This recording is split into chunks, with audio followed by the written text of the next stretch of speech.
रूस यूक्रेन युद्ध को 3 साल पूरे हो चुके हैं। यूक्रेन से लाखों की तादाद में लोग विस्थापित हुए हैं। उन्होंने पोलैंड में जाके शरण ली है और यूरोप के तमाम देशों में कई सारे लोग शरण ले रहे हैं। लेकिन रसिया एक तरफ से बेलारूस की तरफ से और दूसरा रसिया अपनी तरफ से लगातार दबाव बनाए हुए है यूक्रेन पर और लगातार हमले कर रहा है। कल रूस यूक्रेन युद्ध की तीसरी वर्षगांठ पूरी हुई और इस वर्षगांठ के दिन भी पूरी रात लगातार यूक्रेन के अंदर सायरन बजते रहे और लगातार ड्रोन से और विमानों से यूक्रेन पर रूस हमला करता रहा। अब क्या अपडेट है? अभी तक यूक्रेन सरवाइव कर पाया। 3 साल तक रसिया जैसे बड़े शत्रु के सामने वो खड़ा रहा और लड़ पाया। अपने आत्मसम्मान के साथ उसने पूरा संघर्ष किया। तो 3 साल तक वो खड़ा रहा। उसके पीछे कई सारी शक्तियों का हाथ है, जैसे कि अमेरिका ने लगभग 183 बिलियन डॉलर की सहायता यूक्रेन को दी है। ये महज 47% है। 32% सहायता चाहे वो हथियारों के रूप में हो या फिर जो है मनी के रूप में हो, वो यूरोप के द्वारा भी दी गई है और 20% सहायता अन्य देशों के द्वारा भी दी गई है। अब यूक्रेन को ये सहायता मिली तभी यूक्रेन अभी तक सर्वाइव कर पाया है। लेकिन आज हालात बिल्कुल बदल गए हैं। अमेरिका जो कि लगातार सबसे बड़ा सहयोग करता था यूक्रेन का, अब अमेरिका जब से सरकार अमेरिका में बदली है तब से यूक्रेन के हालात बदल गए हैं। यूक्रेन पूरी तरीके से बैकफुट पर आता जा रहा है। अब हम बताएंगे आखिर ऐसा हुआ क्यों। जब से डोनाल्ड ट्रंप आते हैं अमेरिका की सत्ता में, तो पहले तो वो व्यापारी आदमी है, तो हर चीज़ वो व्यापार के हेतु से ही करते हैं। जब वो सत्ता में आते हैं तो सबसे पहले उन्होंने तमाम प्रकार से एलिगेशन लगाना चालू किया। मतलब उन्होंने व्लादिमीर जेलेंस्की जो यूक्रेन के राष्ट्रपति हैं उनको तानाशाह तक कह दिया। हालांकि वहाँ पर भी चुनाव नहीं हुए हैं, यूक्रेन के अंदर अभी चुनाव नहीं हो रहे हैं, लेकिन 73% लोग वहाँ के चाहते हैं और वो सपोर्ट करते हैं कि व्लादिमीर जेलेंस्की अभी सत्ता संभाले, क्योंकि वहाँ के हालात ठीक नहीं है, वहाँ अभी चुनाव कराना संभव नहीं है। लेकिन व्लादिमीर जेलेंस्की ने इसका कोई जवाब नहीं दिया। वैसे उन्होंने नहीं किया, कहा कि उनको उल्टा तानाशाह कह दिया जाए, ऐसा उन्होंने नहीं किया। लेकिन एक तरफ ट्रंप ने उनको तानाशाह कह दिया और यहाँ तक कहा कि जो युद्ध की शुरुआत हुई है उस शुरुआत को करने वाले पुतिन नहीं है, रसिया नहीं है, बल्कि व्लादिमीर जेलेंस्की और जो बाइडेन है। अब सबसे बड़ा विषय क्या है, मेन मुद्दा क्या है कि जो डोनाल्ड ट्रंप हैं उनके साथ में उनके सहयोगकर्ता और डॉजी डिपार्टमेंट के हेड इलॉन मस्क कहीं ना कहीं उनके अनुशंसा पर, उनके परामर्श पर डोनाल्ड ट्रंप चलते हैं और वो एक बड़ा इलेक्ट्रॉनिक कार का मार्केट होल्ड करना चाहते हैं। इसलिए उन्होंने ग्रीनलैंड पर, अमेरिका के डोनाल्ड ट्रंप जो है उन्होंने ग्रीनलैंड पर अपना दावा ठोका कि नहीं, ग्रीनलैंड तो ये तो हमारा है, हम इस पर कब्जा कर लेंगे, क्योंकि ग्रीनलैंड में रियर मेटल्स जो हैं उनसे लिथियम आयन बैटरी बनेगी और उनसे वही लिथियम आयन बैटरी इलेक्ट्रॉनिक कारों में और आज जो नए प्रगतिवान उपकरण जो बन रहे हैं उनमें प्रयोग होगी।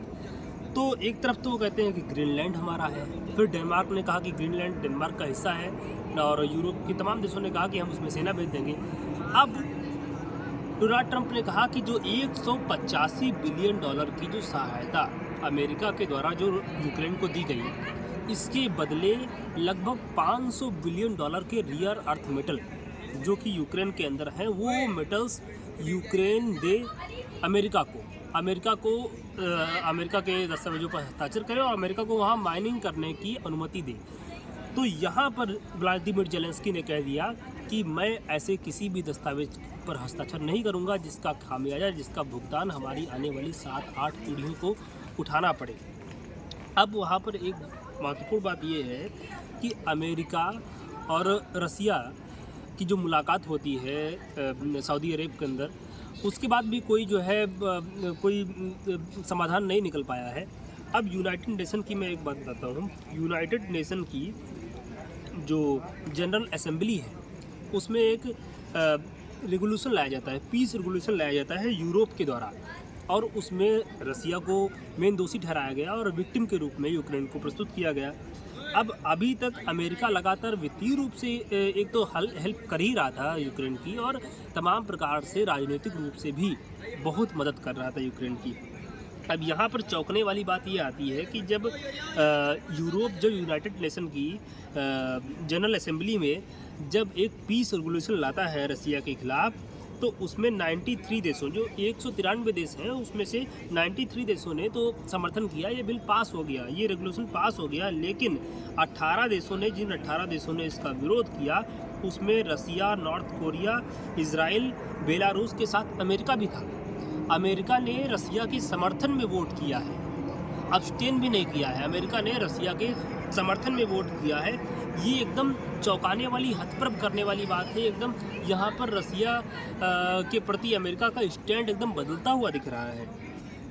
अब एक प्रकार से देखा जाए तो जब डोनाल्ड ट्रंप ने कहा कि जो 185 बिलियन डॉलर जो हेल्प में दिया गया है अमेरिका के द्वारा यूक्रेन को, उसके बदले उनको चाहिए 500 बिलियन डॉलर के रियर अर्थ मेटल, जब उन्होंने देने से मना कर दिया तो उन्होंने कहा नहीं, इसके बदले में हमें कुछ तो दे।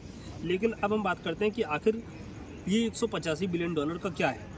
डोनाल्ड ट्रंप ने तो 350 बिलियन डॉलर देने की बात कही, लेकिन वास्तव में 185 बिलियन डॉलर की ही सहायता अमेरिका के द्वारा यूक्रेन को करी गई है। उसमें 123.9 लगभग 124 बिलियन डॉलर की सहायता सैन्य हथियारों के रूप में करी गई है। और यूएसएड, जो United nation agency of international development है, यूएसएड के द्वारा 39.9 बिलियन डॉलर, लगभग 40 बिलियन डॉलर की सहायता भोजन के रूप में या अन्य सहायता के रूप में यूक्रेन में करी गई है। अब जब डॉजी डिपार्टमेंट का अस्तित्व में आता है अमेरिका में, उसके बाद में अभी तो यूएसएड की सारी सहायताएं रोक दी, केवल इजराइल को मदद कर रहा है यूएसएड के माध्यम से अमेरिका, और यूक्रेन तक को यूएसएड के माध्यम से उसने हेल्प करना, सहायता करना रोक दिया है। अब इसके बदले वो मांग रहे हैं कि हमें रियर अर्थ मेटल्स चाहिए। तो इस पर जवाब में व्लादिमीर जेलेंस्की ने कहा कि नंबर एक पर बात तो ये है कि अमेरिका ने किसी लोन के रूप में जो है 185 बिलियन डॉलर नहीं दिए। अमेरिका ने एक सहयोग के रूप में, एक हेल्प के रूप में 185 बिलियन डॉलर दिए थे। जो यूरोप ने यूक्रेन को रुपया दिया था वो लोन के तौर पर दिया था, लेकिन जो अमेरिका ने जो 183 बिलियन डॉलर जो दिए गए अमेरिका के द्वारा यूक्रेन को, वो केवल हेल्प के लिए, सहायता के लिए दिए गए थे। तो आखिर यूक्रेन क्यों उन्हें वापस करे? अब इसमें तो ये चलता रहा, जो व्यापारिक नीति उनकी है, जो व्यापारिक सोच डोनाल्ड ट्रंप की, इलॉन मस्क की है, वो इसके द्वारा सामने आई। उसके बाद में इमानुएल मैक्रोन जो क्या कहते हैं, फ्रांस के राष्ट्रपति हैं, वो यूक्रेन के समर्थन में जाते हैं अमेरिका जाके कल सोमवार को बात करते हैं डोनाल्ड ट्रंप से।